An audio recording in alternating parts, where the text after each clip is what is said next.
Prime Minister Modi to hold talks with New Zealand counterpart Christopher Luxon in New Delhi today, covering various aspects of India-New Zealand relations.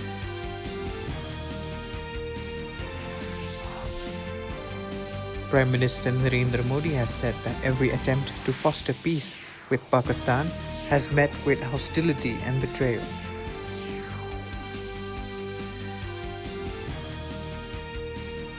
Government to launch a dedicated app for Prime Minister's internship scheme today.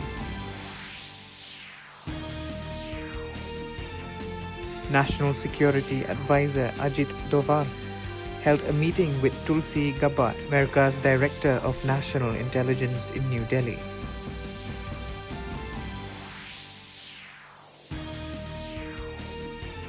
Waqf Amendment Bill is in favor of poor Muslims, says JPC Chairman Jagdambika Pal.